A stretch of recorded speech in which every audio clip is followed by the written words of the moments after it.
Pernahkah Anda bertanya, mengapa dua orang melakukan kesalahan yang sama, tetapi hidup mereka berakhir dengan nasib yang sangat berbeda? Jika karma adalah hukuman, mengapa ia tidak selalu datang seketika? Dan jika karma adalah keadilan semesta, mengapa orang baik justru sering diuji lebih berat? Malam ini, kita akan membongkar sebuah kesalahpahaman besar yang telah diwariskan selama ribuan tahun. Karma bukan algojo kosmik. Ia bukan palu hukuman yang turun dari langit. Dan yang paling mengejutkan, karma tidak bekerja seperti yang kebanyakan orang percayai.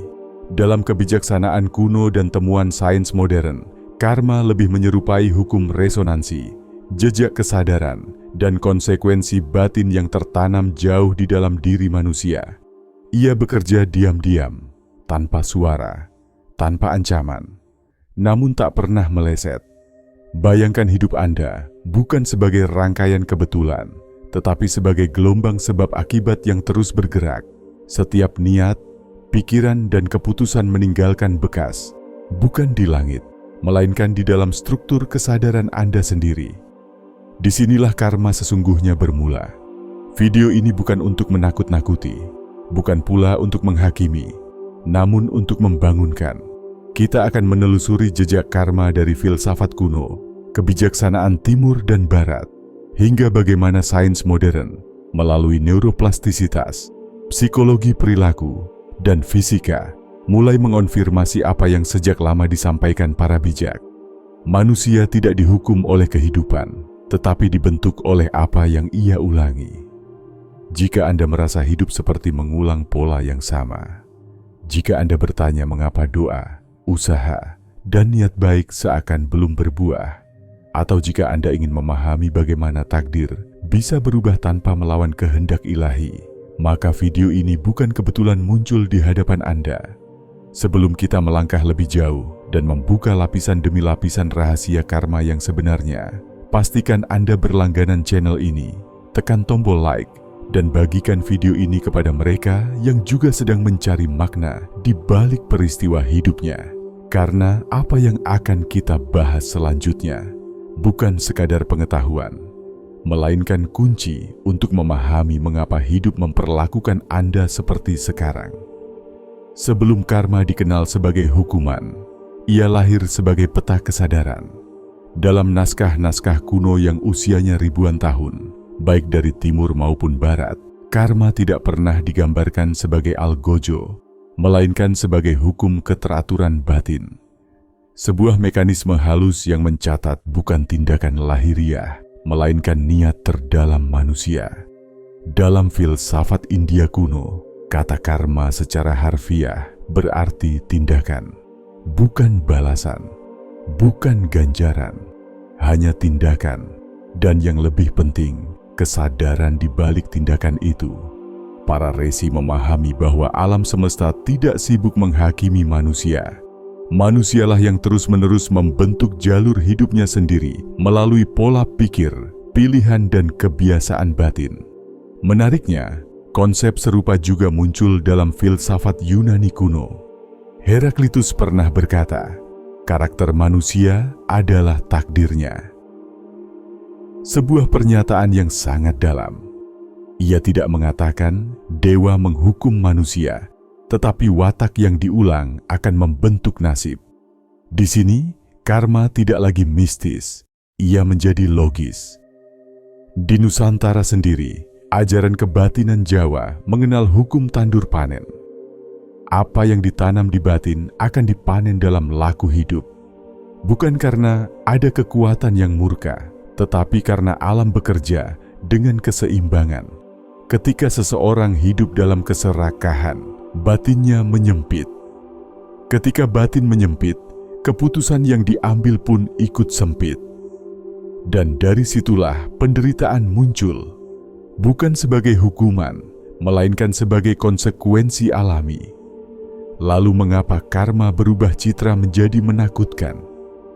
Karena sepanjang sejarah, pengetahuan yang membebaskan seringkali diubah menjadi alat pengendali.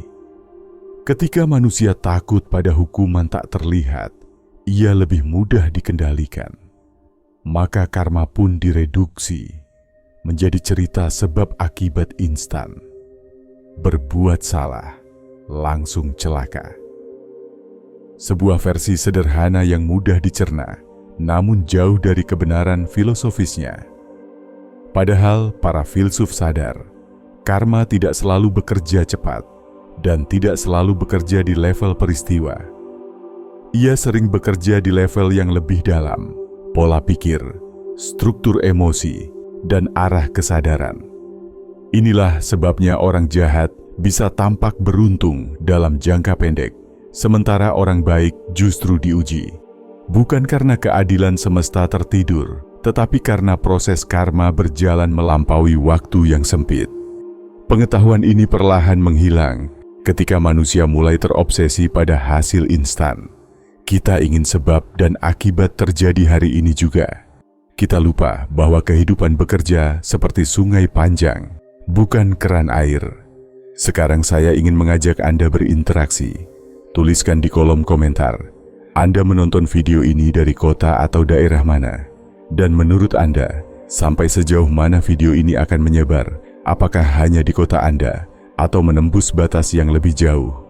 Karena semakin banyak yang memahami hakikat karma sebenarnya, semakin sedikit manusia yang hidup dalam ketakutan, dan semakin banyak yang hidup dalam kesadaran. Di bagian berikutnya, kita akan mulai membongkar inti karma itu sendiri, bukan sebagai mitos, tetapi sebagai mekanisme yang bekerja di dalam pikiran, emosi, dan tindakan Anda setiap hari. Sekarang kita masuk ke inti yang sering luput dipahami. Jika karma bukan hukuman, lalu apa sebenarnya yang bekerja di baliknya? Bayangkan Anda berjalan di hutan lebat. Setiap hari Anda melewati jalur yang sama. Awalnya hanya rumput yang terinjak, tapi lama-kelamaan terbentuk jalan setapak. Suatu hari Anda ingin keluar dari hutan, namun kaki Anda otomatis kembali ke jalur itu. Bukan karena ada yang memaksa, tetapi karena jalur itu sudah terbentuk. Itulah karma. Karma adalah pola yang diulang, hingga ia menjadi jalur otomatis dalam hidup manusia. Setiap pikiran yang dipelihara, setiap emosi yang dibiarkan, setiap tindakan yang diulang, semuanya menciptakan jalan setapak di dalam kesadaran. Semakin sering dilalui, semakin sulit dihindari. Dalam filsafat, ini disebut habitual mind. Dalam sains modern, ini dikenal sebagai neuroplastisitas. Otak membentuk jalur saraf berdasarkan apa yang sering kita pikirkan dan lakukan. Artinya, sains hari ini mulai membuktikan apa yang telah disampaikan para bijak ribuan tahun lalu. Apa yang Anda ulang, itulah yang membentuk Anda. Karma tidak datang dari luar. Ia tumbuh dari dalam. Seseorang yang terus menyimpan prasangka akan melihat dunia sebagai ancaman. Bukan karena dunia jahat, tetapi karena pikirannya telah terprogram untuk mencari bahaya. Seseorang yang hidup dalam kejujuran akan bergerak lebih ringan, bukan karena ia dilindungi, melainkan karena batinnya tidak terbebani konflik tersembunyi. Inilah alasan mengapa karma sering terasa tidak adil. Kita hanya melihat hasil, tapi tidak melihat proses batin yang mendahuluinya. Ada konsep penting yang jarang dibahas. Niat lebih berat daripada tindakan. Dua orang bisa melakukan perbuatan yang sama, namun jejak karmanya berbeda. Mengapa? Karena kualitas kesadaran mereka berbeda. Dalam tradisi filsafat batin, niat adalah benih, tindakan hanyalah buah yang tampak. Sains perilaku juga menemukan hal serupa. Penelitian menunjukkan bahwa keputusan yang diambil dari rasa takut akan memperkuat kecemasan jangka panjang, sementara keputusan dari kesadaran dan nilai yang jelas memperkuat stabilitas psikologis. Jadi karma tidak mencatat apa yang terjadi, tetapi bagaimana batin Anda saat melakukannya. Disinilah kesalahpahaman besar terjadi. Banyak orang ingin menghindari karma buruk tanpa mengubah pola batinnya. Mereka mengganti perilaku luar, tapi membiarkan niat dalam tetap sama. Hasilnya, jalur lama tetap aktif. Hidup pun berputar di tempat yang sama, hanya dengan wajah peristiwa yang berbeda. Karma bekerja seperti gema di pegunungan. Bukan siapa yang berteriak, tetapi nada suara yang menentukan gema apa yang kembali. Namun ada satu pertanyaan besar yang belum terjawab. Jika karma hanyalah pola, apakah manusia terjebak selamanya? Apakah jalur yang terbentuk bisa diubah? Atau kita hanya korban masa lalu? Pertanyaan ini akan membawa kita ke lapisan yang lebih dalam. Tempat paradoks karma mulai terungkap dan kebebasan manusia mulai terlihat. Di titik ini, banyak orang mulai merasa gelisah. Jika karma adalah pola yang terbentuk dari masa lalu di mana letak kebebasan manusia? Apakah kita hanya menjalani rekaman lama yang terus diputar ulang? Inilah paradoks karma yang jarang dibahas secara jujur. Karma memang membentuk kecenderungan, tetapi kesadaran menentukan arah. Para filsuf batin memahami satu hal penting. Karma bekerja kuat selama ia tidak disadari. Begitu pola itu disadari, kekuatannya mulai melemah. Bukan hilang seketika, tetapi tidak lagi absolut. Disinilah manusia berbeda dari mesin. Sains modern mendukung ini melalui konsep metacognition, kemampuan manusia untuk menyadari pikirannya sendiri. Ketika seseorang sadar bahwa ia sedang marah, takut, atau bereaksi otomatis, ia telah menciptakan jarak antara aku dan reaksi. Dan jarak inilah yang membuka pintu kebebasan. Mitos terbesar tentang karma adalah anggapan bahwa semua penderitaan adalah akibat kesalahan masa lalu. Ini tidak hanya keliru, tapi juga berbahaya. Karena ia membuat manusia pasrah pada penderitaan, alih-alih belajar darinya. Padahal dalam kebijaksanaan batin, penderitaan seringkali bukan hukuman, melainkan alarm kesadaran. Sebuah sinyal bahwa ada pola yang tidak selaras, ada cara berpikir yang perlu diluruskan, ada arah hidup yang perlu dikaji ulang. Ada juga kesalahpahaman lain. Karma selalu bersifat personal. Faktanya, banyak karma bersifat kolektif. Pola ketakutan, keserakahan, dan kebingungan bisa diwariskan melalui budaya, keluarga, bahkan trauma lintas generasi. Sains menyebutnya epigenetics. Pengalaman emosional dapat memengaruhi ekspresi gen.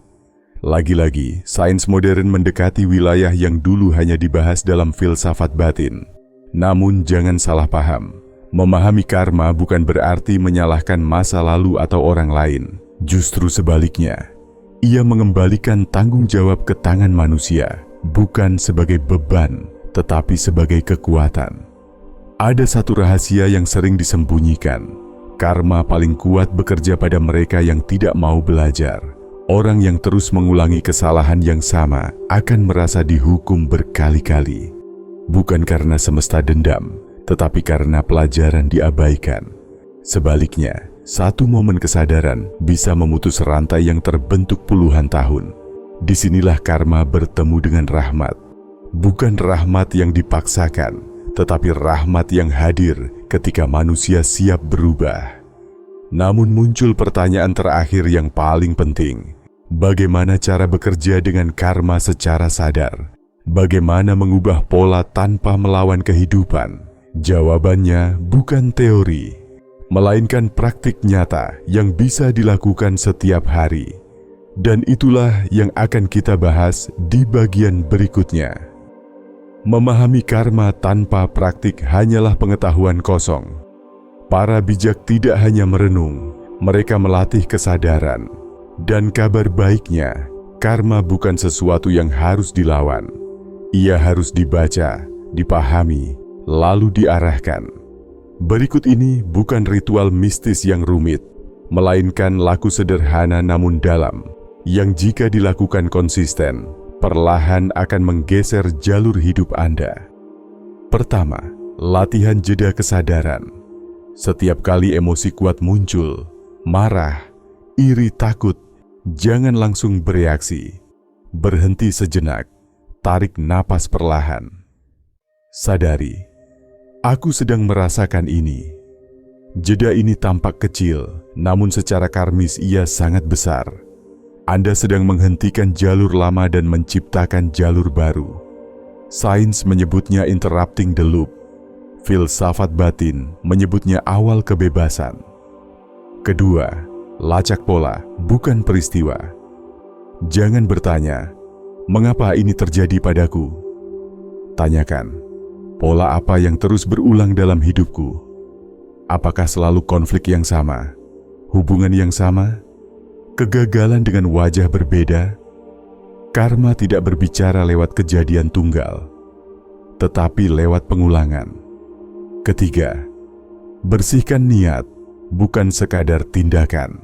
Banyak orang berbuat baik, tapi dengan niat tersembunyi, ingin diakui, ditakuti, atau dibenarkan. Niat seperti ini menciptakan konflik batin halus. Sebelum bertindak, tanyakan dengan jujur, dari mana ini datang? Ketika niat diluruskan, tindakan menjadi ringan, dan karma melemah. Keempat, ubah bahasa batin. Kata-kata yang Anda ucapkan dalam hati membentuk dunia Anda. Mengeluh, menyalahkan, atau merendahkan diri adalah bentuk tindakan halus yang sangat kuat secara karmis. Mulailah mengganti bahasa batin dari "aku selalu gagal" menjadi "aku sedang belajar". Ini bukan sugesti kosong. Ini rekonstruksi jalur kesadaran. Kelima, terima pelajaran. Jangan menyimpan luka.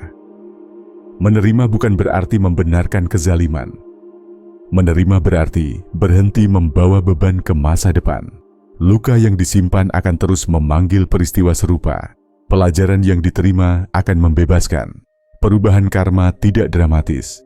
Ia sunyi, pelan, tapi nyata. Tiba-tiba Anda bereaksi berbeda, memilih berbeda, melihat hidup dengan sudut pandang baru. Dan disitulah takdir mulai bergeser, bukan karena keberuntungan, tetapi karena kesadaran bertumbuh. Sekarang, mari kita diam sejenak dan melihat kembali apa yang telah kita buka bersama. Karma bukan hukuman yang turun dari langit. Ia bukan catatan dosa yang menunggu waktu untuk dibalas. Karma adalah cermin kesadaran. Ia memantulkan apa yang terus kita bawa di dalam diri.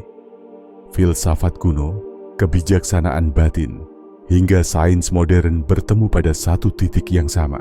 Manusia tidak dihancurkan oleh kesalahan, tetapi dibentuk oleh pengulangan. Apa yang kita pikirkan, rasakan, dan lakukan secara konsisten akan menjadi jalur hidup kita. Dan selama jalur itu tidak disadari, ia akan terasa seperti nasib yang tak bisa dihindari. Namun ketika kesadaran hadir, segalanya berubah. Penderitaan tidak lagi dilihat sebagai kutukan, melainkan pesan. Ujian tidak lagi dianggap hukuman, tetapi penunjuk arah. Dan karma tidak lagi menakutkan, melainkan menjadi guru yang tegas namun adil. Hidup tidak menuntut kita menjadi sempurna. Ia hanya menuntut kita untuk jujur melihat diri sendiri. Mungkin di titik ini, Anda mulai menyadari satu hal. Banyak hal dalam hidup Anda bukan terjadi kepada Anda, tetapi melalui Anda. Dan jika itu benar, maka kunci perubahan bukan terletak di luar, melainkan di dalam kesadaran yang bersedia belajar. Saya ingin meninggalkan Anda dengan satu pertanyaan, bukan untuk dijawab sekarang, tapi untuk direnungkan. Pola apa dalam hidup Anda yang terus berulang, dan apa pelajaran yang belum Anda dengarkan sepenuhnya? Jika video ini memberi sudut pandang baru, jangan biarkan ia berhenti di Anda. Like video ini, bagikan kepada mereka yang sedang mencari makna. Dan berlangganan channel ini, agar kita bisa terus menyelami kebijaksanaan yang sering tersembunyi di balik kehidupan sehari-hari. Karena ketika pengetahuan bertemu kesadaran, takdir tidak lagi terasa seperti hukuman, melainkan undangan untuk bertumbuh. Sampai jumpa di pembahasan berikutnya. Dan ingat, tidak ada peristiwa yang sia-sia bagi jiwa yang mau memahami.